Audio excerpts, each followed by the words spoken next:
Movie की शुरुआत में हम एक पुराने घर को देखते हैं जिसके चारों तरफ पेड़ों पर काफी सारी पुरानी डॉल्स लटकी हुई थी। अब उस घर के अंदर हम एक शेमन को देख पाते हैं जो कि एक डॉल पर कुछ स्पेल्स पढ़ रहा होता है और तभी सीन यहीं पर कट हो जाता है। खैर अगले सीन में हम दारा नाम की एक लड़की को एक डॉल को कुएं के अंदर फेंकते हुए देख पाते हैं, जहां पर उसे जाते वक्त पीछे से एक आवाज आती है और मुड़ के कुएं के अंदर देखने पर एक हाथ अचानक से बाहर आकर उसे अंदर खींच लेता है। पर तभी हम ये देखते हैं कि ये बस स्पिरिट डॉल नाम की एक मूवी की शूटिंग हो रही थी जिसका ये आखिरी सीन था और दारा इस मूवी के अंदर लीड एक्ट्रेस थी। खैर अब आगे दारा को कुएं से निकाला जाता है लेकिन फिर भी उसे होश नहीं आता, जिसके बाद में मिसेस लॉरा जो कि खुद एक शेमन है और उनका ही डॉल मूवी में इस्तेमाल किया जा रहा था, वो दारा के पास आकर कुछ स्पेल्स पढ़ती है जिससे कि दारा की आंखें खुल जाती हैं। मे बी वो सीन से ज्यादा ही डर गई थी। अब होश में आने के बाद दारा उस डॉल के पास जाती है और मूवी में मदद करने के लिए उसे थैंक यू कहने लगती है। काइंड ऑफ वो शूटिंग के दौरान डॉल से काफी ज्यादा कनेक्टेड हो चुकी थी, जिसके बाद लॉरा अपनी डॉल को लेकर वहाँ से निकल जाती है।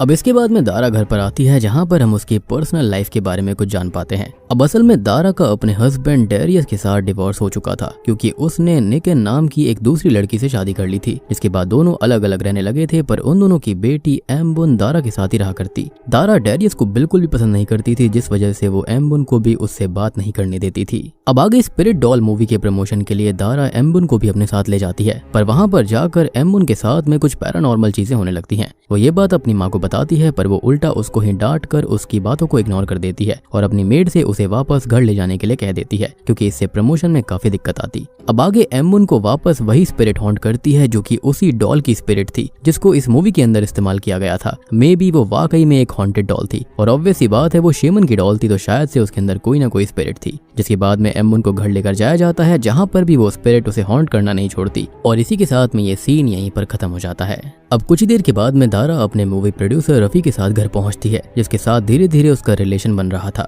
अब घर आकर दोनों इंटीमेट होते हैं पर एम्बुन को रफी और दारा का ये रिलेशन पसंद नहीं आ रहा था, जिस वजह से वो दारा के पास जाकर ये कहती है कि आप पापा को प्यार नहीं करते और आप बुरे हो। और इतना कहकर एम्बुन वहाँ से गुस्से में जाने लगती है क्योंकि यहाँ पर एम्बुन को अपने पेरेंट्स के बीच में जो कुछ हुआ था वो हजम नहीं हुआ था। इनफैक्ट उसको समझ में भी नहीं आ रहा था कि ऐसा क्या हुआ कि वो अलग हो गए। पर दारा उसे सीढ़ियों पर रोकती है और उसको समझाने की कोशिश करने लगती है कि तभी वो स्पिरिट एम्बुन के पैरों को नीचे से खींचती है, जिससे कि एम्बुन नीचे गिर जाती है और एक वुडन शो पीस से लगकर उसकी वहीं मौत हो जाती है। अब ये सब उसकी माँ के सामने इतने अचानक से हुआ था कि उसको ये लगने लगा था कि उसकी गलती की वजह से एम्बुन की जान चली गई, जिससे कि वो बहुत रोने लगती है। अब जब ये बात डेरियस को पता चलती है तब वो दारा से पूछने लगता है कि एम्बुन के साथ ऐसा कैसे हुआ था, क्योंकि उसे ये लग रहा था कि इसमें दारा की ही गलती थी। पर रफी उस बीच में आकर दारा को डिफेंड करता है और समझाता है कि ये सब एक हादसा था। अब आगे एम्बुन के फ्यूनरल पर दारा को ऐसे हेलुसिनेशंस आते हैं कि एम्बुन अभी भी जिंदा है और वो सांस ले रही है, पर उस वक्त सभी उसको संभालते हैं और लॉरा उस पर कुछ स्पेल्स पढ़कर उसे शांत करती है। फिर एम्बुन की बॉडी को दफना दिया जाता है और उसकी फेवरेट डॉल उसकी ग्रेव के ऊपर रख दी जाती है। जिसके बाद दारा एम्बुन की यादों में डिप्रेशन में चली गई थी क्योंकि उसको एहसास होता है कि उसने कुछ समय से अपनी बेटी का ठीक से ख्याल ही नहीं रखा था, बस वो काम में ही लगी रही।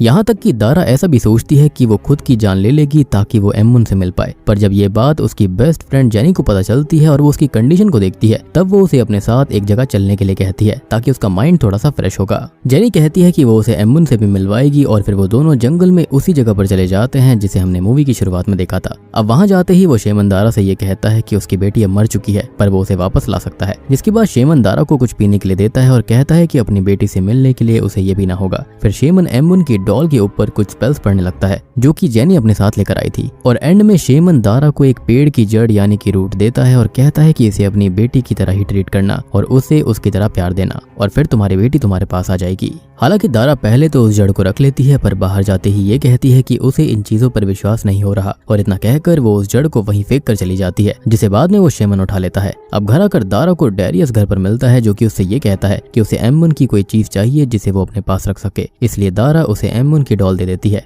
डेरियस यहाँ पर दारा से बात करने की कोशिश भी करता है लेकिन वो उसे वहाँ से चले जाने के लिए कहती है। दूसरी तरफ हम लॉरा को देखते हैं जो कि कार्ड्स को रीड कर रही थी और तभी उसे एक डेविल कार्ड दिखता है जो कि नेगेटिव एनर्जी को सिंबलाइज कर रहा था, यानी कि कुछ बुरा होने वाला था। फिर हम रफी को देख पाते हैं जो कि दारा को कॉल लगा रहा था ताकि वो लोग स्पिरिट डॉल मूवी के प्रोमो के बारे में डिस्कस कर पाएंगे, लेकिन वो डिप्रेशन में उसका कॉल ही नहीं उठाती। लेकिन वहाँ पर हम एक न्यू मॉडल को रफी के साथ देखते हैं जिसे उसने अगली मूवी में रोल का वादा कर दिया था, यानी कि वो रोल देने के नाम पर लड़कियों का फायदा उठा रहा था। अब यहाँ से सीन दारा पर शिफ्ट होता है जिसे अपने कमरे के बाहर लॉरा की डॉल दिखती है जो कि वहाँ पर कैसे आई थी किसी को कोई आइडिया नहीं था। दारा उस डॉल को देखकर गुस्से में उसे कचरे के डब्बे में फेंक देती है, पर जैसे ही वो उसे फेंक कर वहाँ से जाने लगती है, उसे पीछे से कुछ आवाज आती है और वापस उसे देखने पर दारा को एम्बुन उस डॉल की जगह दिखाई देती है। अब दारा फिर एम्बुन को लेकर घर में आ जाती है, पर वो एम्बुन नहीं बल्कि वही डॉल थी जो कि दारा को अपनी बेटी लग रही थी। एनीवेज दारा फिर उस डॉल को अपनी बेटी की तरह ही ट्रीट करने लगती है और सिर्फ उसे छोड़कर बाकी सबको वो एक आम डॉल ही लग रही थी।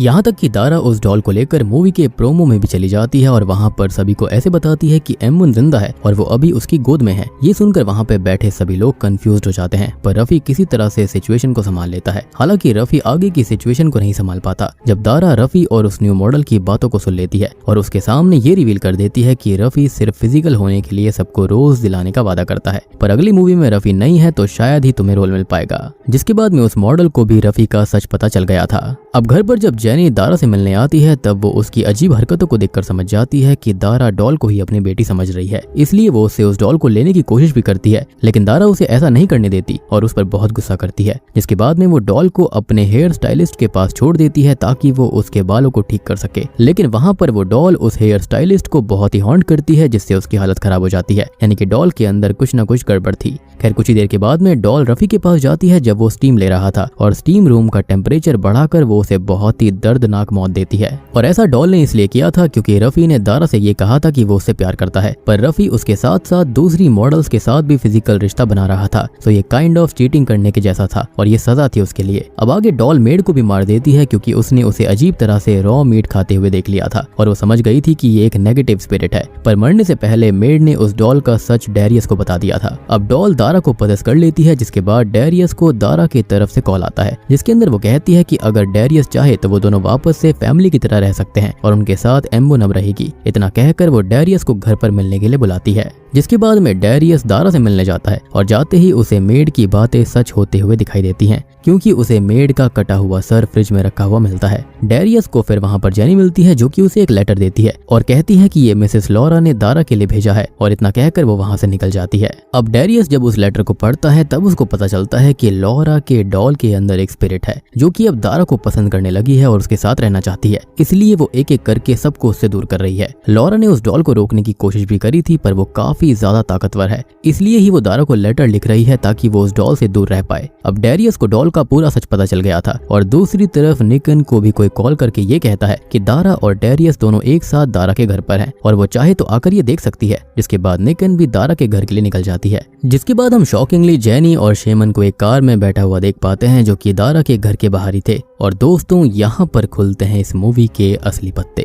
असल में ये सब जेनी ने किया था। जी हाँ, जेनी को असल में डेरियस पसंद था, लेकिन डेरियस ने दारा को छोड़ने के बाद में निकन को चूज कर लिया, ना कि जेनी को। और इस बात से गुस्से में जेनी ने बदला लेने का फैसला कर लिया था। जेनी ने उस इविल शेमन के साथ मिलकर दारा के पास एक रूट के जरिए स्पिरिट भेजने की कोशिश करी थी, पर दारा ने उसे फेंक दिया। जिसके बाद जेनी ने मिसेस लॉरा को मारकर उनका डॉल ले लिया था और उस पर स्पेल कास्ट करके उसमें एक स्पिरिट डालकर उसे दारा के पास भेज दिया। और हाँ, यहीं पर हमें ये पता चलता है कि मिसेस लॉरा की मौत हो चुकी है। अब दारा ने शेमन का दिया हुआ एक लिक्विड भी पिया था, आपको याद होगा, इसलिए वो उस डॉल के ट्रैप में जल्दी फंस गई थी और फंसती ही चली गई। साथ ही साथ उसे अपनी बेटी का भी दुख था, जिसकी वजह से यहाँ पर सोने पर सुहागा हो चुका था। और इस वक्त वो डॉल दारा को अपने मालिक की तरह मानती है और उसके क्लोज आने वाले सभी लोगों को मारना चाहती है ताकि वो दोनों एक साथ रहें। अब निकन जब उस डॉल को देखती है तो वो समझ जाती है कि दारा इसे अपनी बेटी मान रही है, इसलिए वो उसे समझाने के लिए उस डॉल को नीचे फेंक देती है। जिसके बाद दारा बदला लेने के लिए निकन को एक बार नाइफ से शोल्डर पर स्टैब करती है, पर जब वो उसको मारने वाली थी तभी डेरियस दारा को आकर रोकता है और एम्बुन की पुरानी डॉल दिखाकर ये कहता है कि ये डॉल बस एक हॉन्टेड डॉल है और याद करो ये तुम्हारी बेटी की रियल डॉल है और इसके अंदर उसकी यादें बसी हुई हैं। जिसके बाद में दारा को भी चीजें याद आने लगती हैं और वो उस पोजीशन से बाहर आ जाती है और डेरियस जाकर उस स्पिरिट डॉल को जला देता है, जिसके साथ वो स्पिरिट भी खत्म हो जाती है। अब चीजें ठीक होती ही हैं कि तभी जेनी दारा के सामने आकर ये कहती है कि डेरियस तुमसे कभी प्यार करता ही नहीं था और एक एक करके वो अपने अंदर की पूरी भड़ास और नफरत दारा के सामने निकालने लगती है।